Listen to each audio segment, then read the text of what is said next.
Well, I know one thing that happens after you've been focused on following a healthy living program for several weeks, you feel ready for that reward at the end. You are looking for a way to celebrate. And today we're going to go over some of the good and the bad ways to introduce rewards into your program.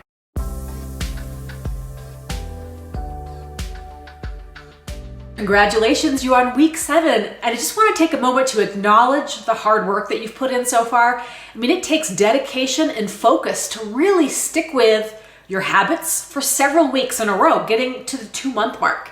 And I know you're probably thinking, okay, Amy, don't praise me just yet. I've been off track, I've screwed up, I'm not 100%, and that's fine. The thing is that you're back and you keep coming back, and that's the real magic.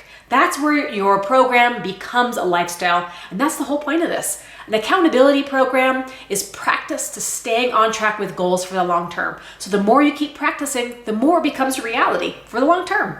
But before we talk about maintenance, which is actually next week's topic, we're going to talk about rewards today and how to set up rewards to help with motivation without risking you getting back off track. So we're going to talk about the good types of rewards, the bad types of rewards, and also short-term rewards and longer-term rewards. So let's get to it.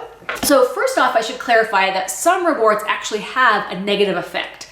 These rewards seem really tempting because they're things that you love, but they also happen to be habits that you're trying to do less of. So for example, if you're trying to eat less sugar, now, you don't want to go ahead and set up a reward for staying on track all week by going out for ice cream or cake, for example.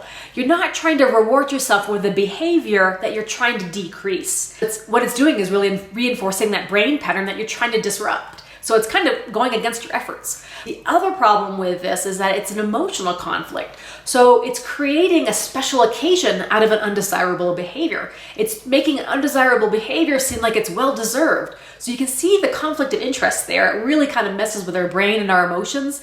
Although we really love going out for ice cream, it shouldn't be a reward for healthy eating. Not to say that you'll never go out for ice cream again, just don't use it as a reward. You can, as long as you plan ahead for it and it's a conscious decision, I think that's the responsible way to do it if you're having some conflicts with healthy eating and sugar especially.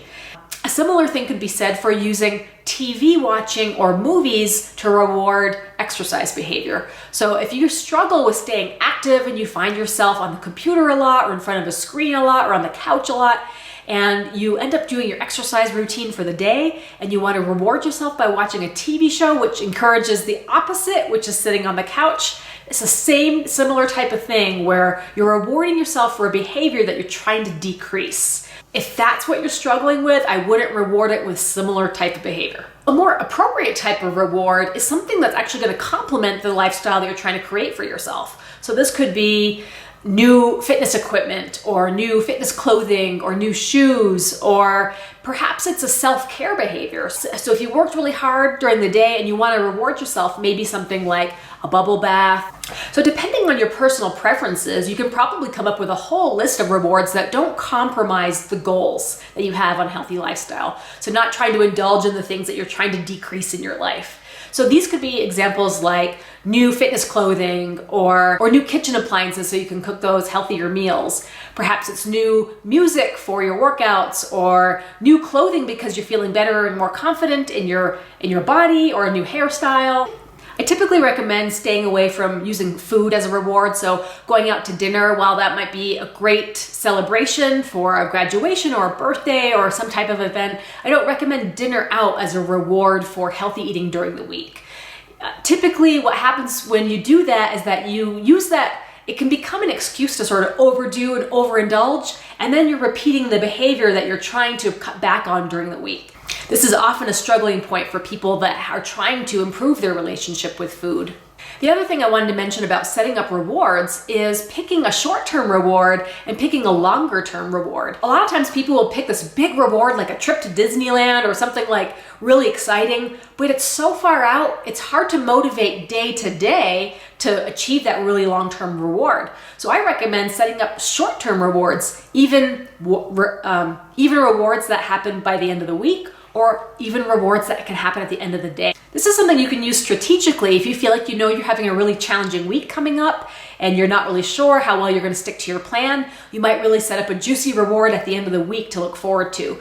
Or if you're having a stressful day and you know it's going to be really tough to stick with everything and make it all happen, you might have a reward set up at the end of the evening, like a nice bubble bath or a foot soak or something that you can really look forward to as a celebration of your hard efforts. And sometimes we want to reward ourselves for achieving a particular goal. So it's not necessarily the time that we've spent working on our goal, but the actual goal achievement. So if your goal is rather large, maybe it's several 20, 30, 40 pounds, or maybe it's an A1C test result for your blood glucose. Sometimes those take months to achieve. So I find it helpful to break it down into weekly rewards. But it's not a reason to throw away any of those long-term rewards, because those long-term rewards can still be a motivator, and it can really be that push to stick with something over time.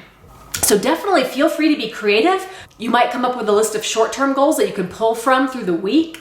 And some of those long-term rewards, those can be really meaningful goals, like taking a trip with the family and being able to spend more time with them, and doing something really exciting and fun. And that can make it really worth pursuing your efforts week after week, month after month.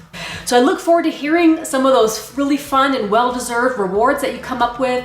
Definitely let me know in the comments below how you plan to reward yourself for all of your hard work. And we'll see you next week on our finale week, week 8 of our Shape Up for Summer program, where we talk about maintenance for a lifestyle. Take care, guys. Have a great week.